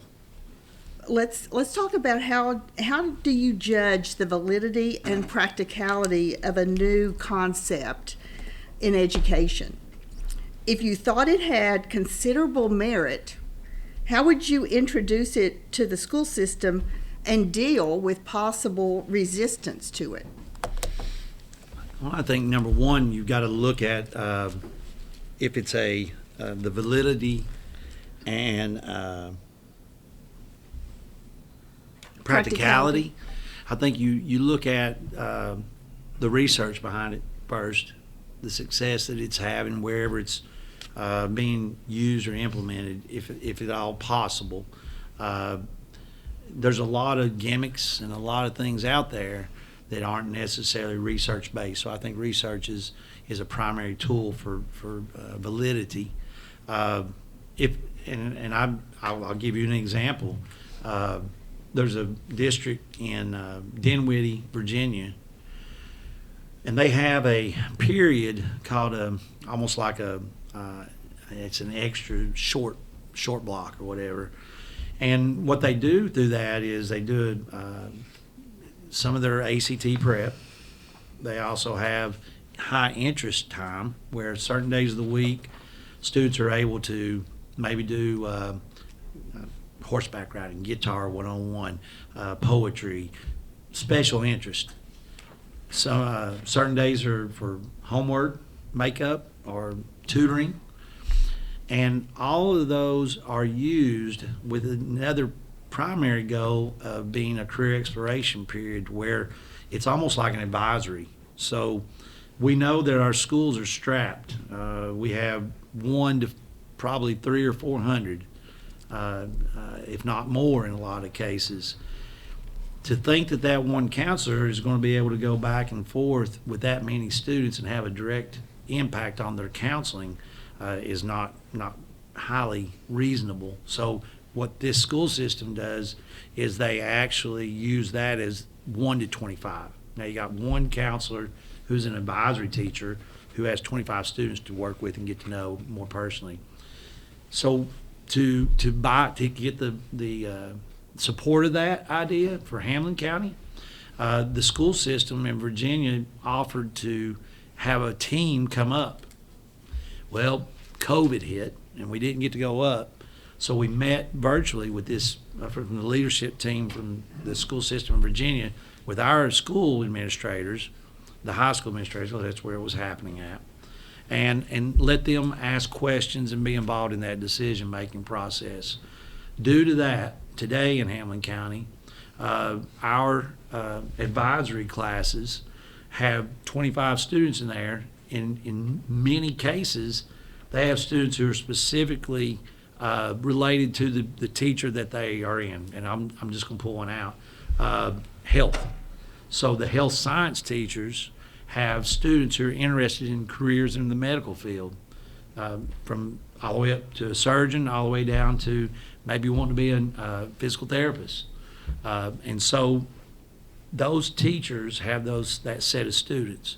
The reason that we were able to do that is because we involved those stakeholders, the principals of the school. Just telling them they're going to do this or this is what you have to do doesn't mean they're going to do it with validity and fidelity and that they're going to be engaged in it. So getting them to see why is so important. You find yourself in a respectful disagreement with a board member on a specific issue. How will you proceed? Listen, try to find the reason why we're not agreeing. I don't have all the answers. I'm not so self-centered that I think I'm going to be right in every case. I'm a big enough man to say, I didn't look at it that way. Maybe I was wrong, or I was wrong. And then being able to come to some kind of a agreement, even if it's a disagreement, but to be able to come to a consensus that this is where you stand on it, this is where I stand on it, this is where we're going to go from there. Understanding that as adults, we can't agree all the time. My wife and I don't agree all the time. She's right and I'm wrong. But in those situations, it's a partnership. And to understand that Mr. Spivey may have one stance and I may have a different, doesn't make his wrong, doesn't make mine right. It just means we got to come up to an agreement of how can we move forward and still have that professional working relationship, have an understanding of why we're making decisions that we are. 2 words that many students love: snow day. What process procedures will you use for calling a snow day? How would you go about communicating this decision to students, families, and employees? Well, in my own experience in Hamlin County, I think one of the key factors in making a call like that is having a good relationship with the professionals who are involved in that weather, knowing what's coming, knowing what the likelihoods are, working with our transportation department, having a good partnership there, being able to make those decisions based on what's the evidence, working with our local law enforcement to understand where roads and dangerous areas are. Working myself, I wouldn't be opposed to being out early in the morning making rounds with like our transportation department or with someone from law enforcement that we could be out looking. I don't think that's out of the question. But at the end of the day, never sacrificing safety for a decision. And that's, you're going to hit some and you're going to miss some. I've seen that over the years. But if you're doing it based on the best evidence you have and that it's all centered around what's the safest for our students, I don't think we can completely go wrong, because we got to take safety into consideration first. A director of schools is expected to handle a lot of responsibilities. Which do you feel most qualified to handle and why? Which are you least comfortable and why? I think most capable or most comfortable with would be communicating our vision, our goals, and the direction that we're going, and keeping that information available to our stakeholders. I think that's so important to our success, is that people know what we're doing and why we're doing it. And so communicating would be at the top of my list.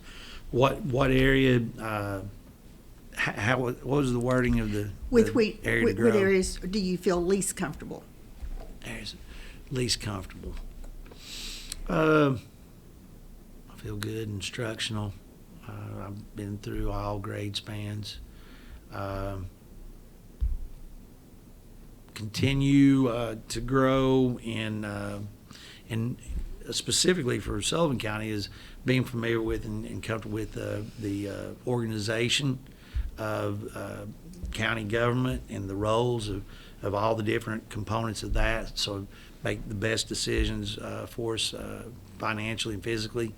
I think would be an area that I would want to continue to grow in, is just being familiar with our community and our everything related to that.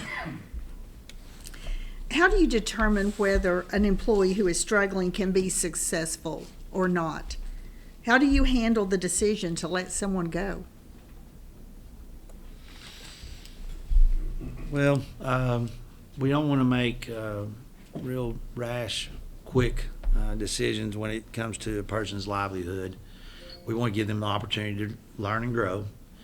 We devise growth plans so that staff members know our expectations, know their areas that we see as opportunities for them to become better at their craft. And then we make sure they've got those chances to learn and grow. Someone who's growing is invested in it and not defensive, trying to point fingers or blame. So I would look at the opportunity to grow an employee is a positive for us. I think as we create those growth plans and we assign teachers or other staff members to work with someone, that's an opportunity for them to grow as well. So as they're growing, and then we're keeping constant feedback, keeping a pulse on whether this is improving, these areas are improving or not. And then be very transparent about what our goals are, what our plans are, so that they know here's the expectations and here's the time frame. Here's what we're looking at on the timeline's sake, and be doing a lot of touches there to make sure that we know whether we're progressing or whether we're not really progressing.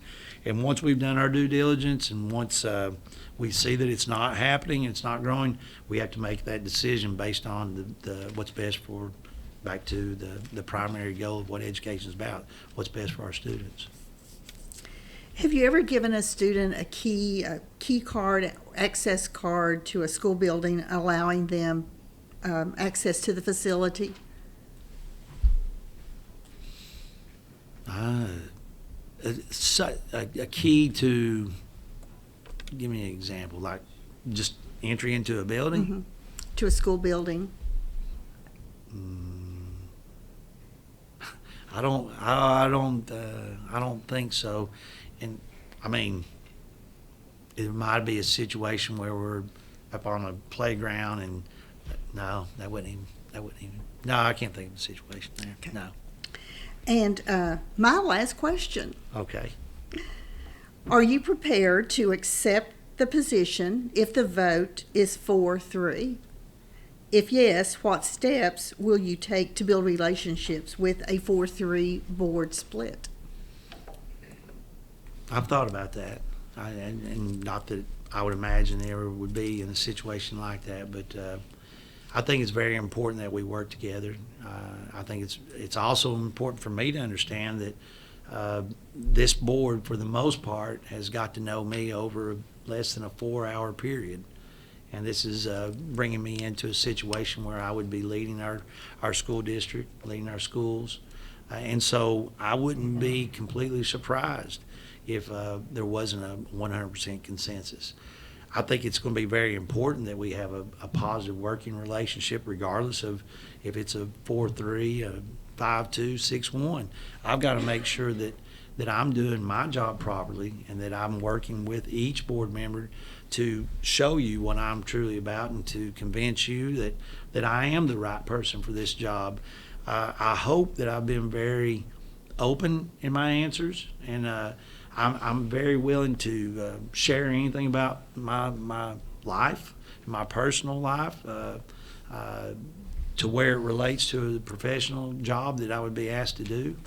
But I could fully see a place where not everybody was on board. Dr. Davis is here in Sullivan County, and you all know Dr. Davis, so there's a certain amount of that just familiarity that makes it a little bit of a situation there. But if the vote was off, I think it would. There's factors in there that we would have to talk about, because I'm moving my family. I'm willing to pick up roots and move to a new community and become part of that community. I want to be here. I don't want to be here in short term. So I'd want to make sure that we had an opportunity to grow together, and me to convince you that I was the person that you have chosen and that you chose correctly. So I think primarily yes. I think still though I'd want to talk with the board and make sure that I was going to be given that opportunity, that it wasn't going to be something short term, that I would be moving my family and the whole trajectory of where I'm at, and then not have an opportunity to present myself and grow in this job. Yes.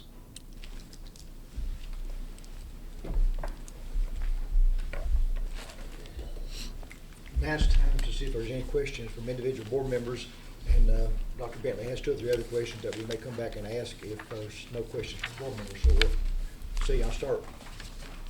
Does anybody have a question? I have one. Dr. Rice. It's really just a follow-up on the snow question, so it'll be very easy.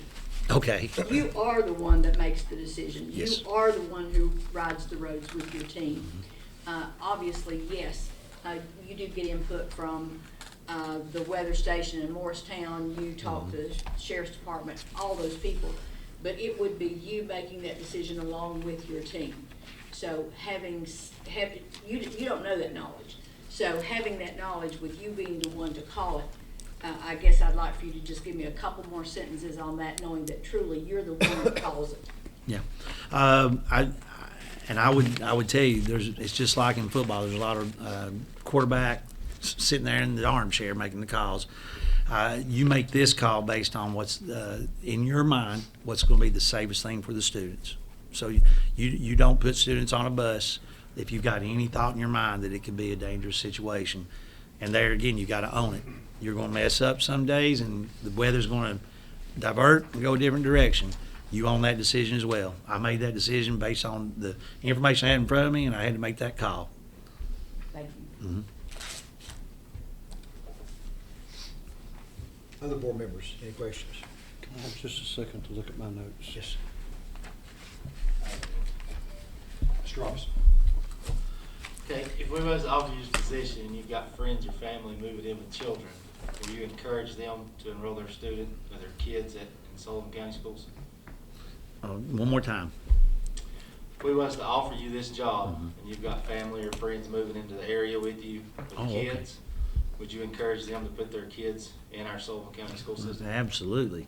100%. This school system is right there at the top. You all have done an amazing job. To bring family members up here and have them have this opportunity, that would be a no-brainer. Absolutely.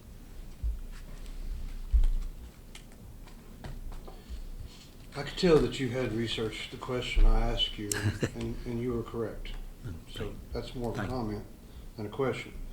But just to dig a little deeper into the question we asked today about, is it reasonable to expect a school system of this size to operate without a capital projects line item? In our system, basically, we make a list of things we plan to do, and then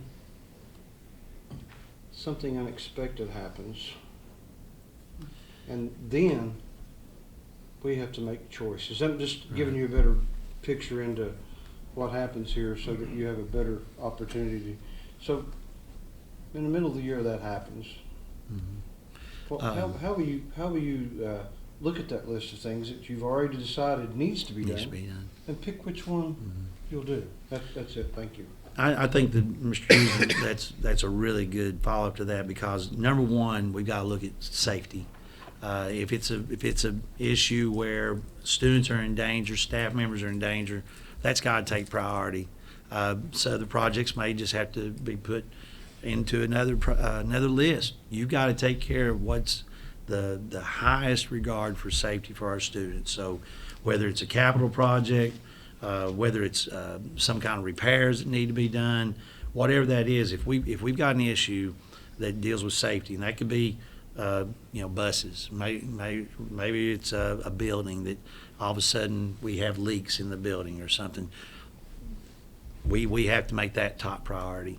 From there, then we start looking at our 5-year plan, and then what we set as our primary goals for 5 years. And as we go forward and we're able to check those off the list, we've got to keep fresh on that, make sure that list is still relevant, that there's not other needs that we need to have jump in priority, but always being informative to those stakeholders that we're not just marking this off a list or something, that here's why we're having to do what we're having to do. So you don't want anybody to feel like, well, they don't ever do anything over here at our school.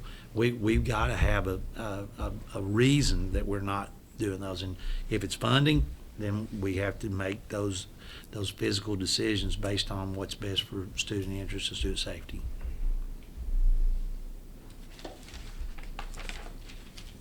I have one question. Think about this one. In a public meeting, a BOE member accuses you and the CFO of mismanagement of funds, how would you address this issue? What steps would you take? And what procedures would you follow? First, I would hope that our communication lanes are open enough so that if that was ever the case, that it wouldn't come out in a meeting like this. It would be brought through questions of, hey, I'm interested in knowing more about this, or why is this going that way, so that we could share that information before it got to the point of an accusation. But I think in a public setting like this, if there were that, I would ask for what exactly, give me the information that you're needing, and then being open to the public, because they want to know too. So finding out the information that's being requested, that's being in question, providing information to answer those accusations, to address them, and then making sure that it's not just something that was done behind doors or anything like that, that it was open, that the public understood those questions and here were the responses to that. I think that would be very important. So how would you communicate that response back to the public, since it was done in a public meeting? If it's done in a public meeting, it may be held in a public forum. We've got about 15 minutes left if you want to look at any other questions that we marked off. I kind of think no, because Okay. we're going to really get behind on the next one, possibly. No, we don't start till 4:30 of the break. No, I'm talking about, the timeline of this. It was, he answered over pretty, I don't know, I just hate to ask more questions of this one than the other one, whatever you want to do. No, it's the questions on the original, we'll go through all of them on them if you want these asked, and if you don't want them asked, that's fine. No, that's fine, I want them all asked the same. So if we're going to ask them now, we'd like to ask them later, so that's, Okay. we think we have time both, that's fine. Okay, Okay. let's go ahead and ask them. Okay. Who are your mentors and role models, and what did you learn from them that you apply to your work today? I've been blessed in that area. I certainly have. I think my father, and this is good information to share. I've got my brother in the room today. He's the only one who came back. I bored the rest of them to death, and they wouldn't come back with me. But my brother Bob is here with me today, and our father was our first, mine and my brother and my sister's role model, I would say. Dad, he's passed away several years ago now, but and when he was in 7th grade, he had to quit school. He provided for his brothers and sisters and mother, and he showed me what a work ethic is. He went on to become a very successful businessman.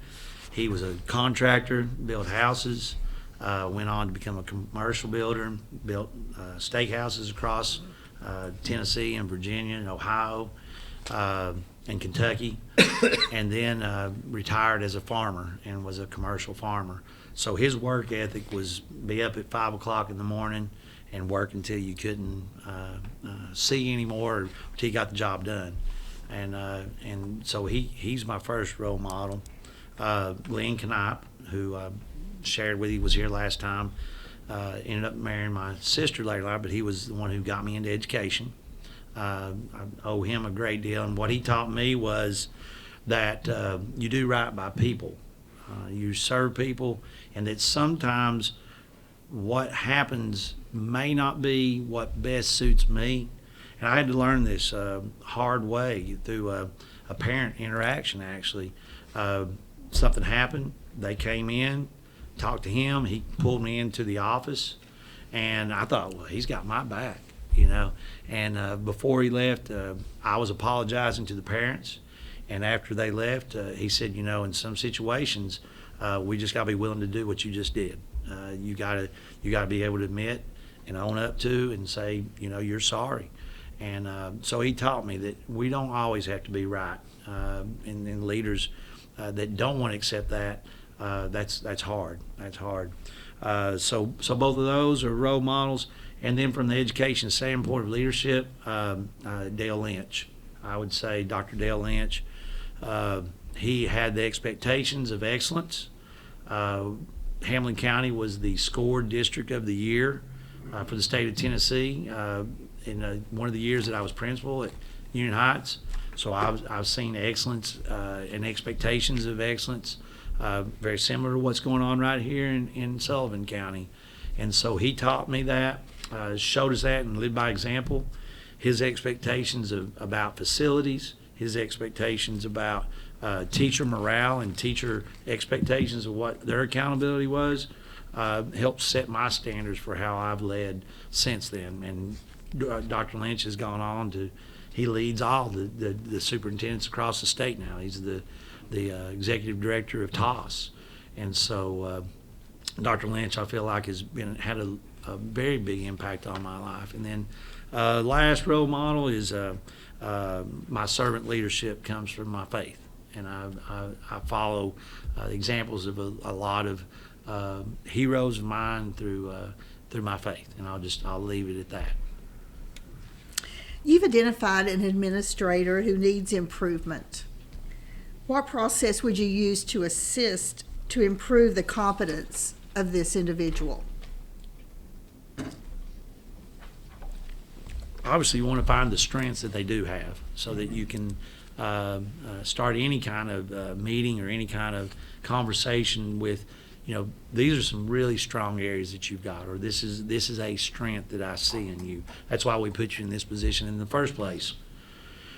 But then you've got to be realistic, and you got to sometimes have a tough conversation. If there's areas of growth, then you've got to say these are areas that I see that we need to grow in, based on data sometimes, based on personal conversation or reflection, based on information that I'm being given. I don't. There again, you don't want to take just the opinions of a small group or even a large group. You've got to look into it and be able to make a decision based on all factors. And so, working with that teacher and coming up with a plan of action on what's it going to take to grow you into the leader that you want to be, and having their ownership of that and understanding. If they don't see that might be a problem. It might be an area that we can't necessarily agree to disagree on. We have expectations. We have levels of growth that we all have to be responsible for. So if we don't see that we have an area to grow in, that can be a problem. That can be an issue. So at some point there has to be a call made on that, and administrators need to understand that they are accountable. You shared earlier about the wildfire at your school, but would you give us an example of another time when you had to make an emergency decision concerning your school? What processes or steps did you use to make that decision? I had a situation where we didn't know if a student had something in a backpack or not. We had information about that, but it came down to a call that we had to make. And immediately, we had to pull a student out of a classroom and call in our SRO, and we had to inform the parents, get the parents involved, and do a search. During that time, we made the call to put the school on a soft lockdown. Soft lockdown for us at that point in our safety protocols was students continued doing what they were doing. They just weren't out of their classrooms. They were in their classroom continuing on. Teachers understand that. We did it by code, different colors, so that it didn't necessarily raise fear or anything that the students were aware of, but that way the teachers understood. So had to make a decision just rapidly like that, and I think that would be an example that comes to mind real quick. And is there any question that you were hoping that I would answer, that I would ask, that you didn't get to answer?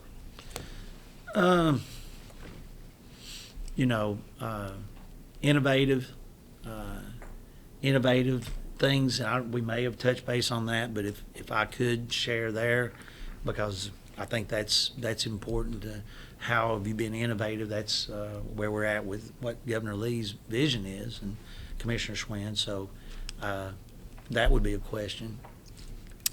Okay, you're welcome to answer that question. All right. So innovation, what is innovation? And from career and technical education standpoint, and please understand, every student should be a career and technical education student. That's our goal, is that they'll be successful in life in whatever their chosen career field is. So for me, innovation started when I took this role in career and technical education. I've been involved in numerous things that have really had an impact. One, we started a teacher externship program. The teacher externship allows teachers from all grade levels to be involved in a week-long internship where they visit 2 industries or businesses, and then a third business industry they stay a full day in and actually go through a day in the work there. I've had more counselors and teachers come back on fire because they now understood what's out there in our area that are opportunities that they didn't know about before. Teacher externships, very powerful opportunity. Number 2, in Hamlin County, there's over 100 advanced manufacturers. Not very many of our students even know what those industries do. So we started a program, a summer camp, where we used a career assessment tool to see what interest students have. And students in advanced manufacturing, even more non-traditional students were not participating in those fields.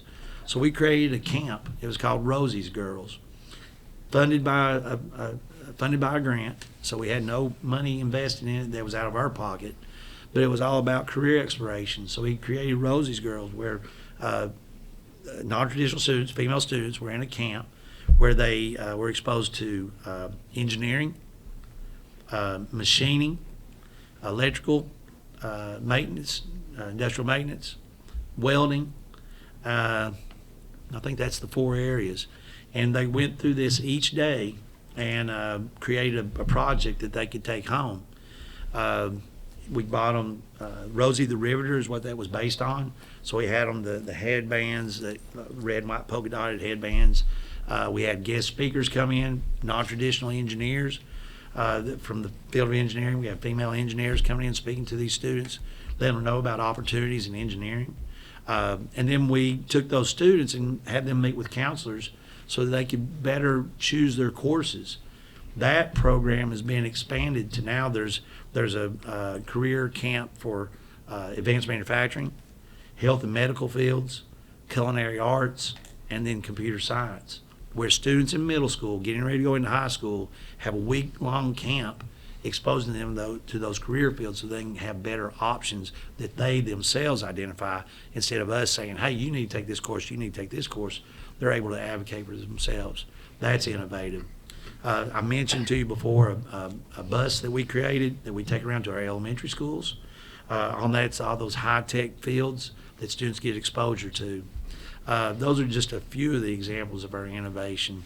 And I will say, in all of those instances, those were funded not by local dollars. Those were funded through grants that we applied for and were granted because they saw that we had innovative practices that they would support from the state level. Private industry supported some of those, and other ones were GIVE grants, which were also another initiative of Governor Lee's.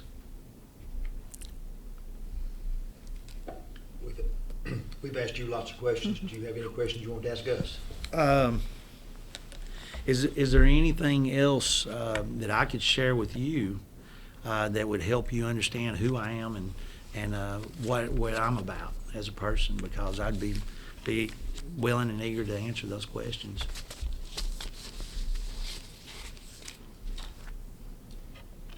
I don't see any hands raising. Well, that opportunity would come in the months to come, I assure you. We appreciate you coming back. Our plan is to finish interviews today and possibly vote next Monday at a call meeting and move forward from there with whatever plan comes up. Well, I really do appreciate this opportunity. To be sitting in this seat is kind of a dream of mine, I'll be honest with you.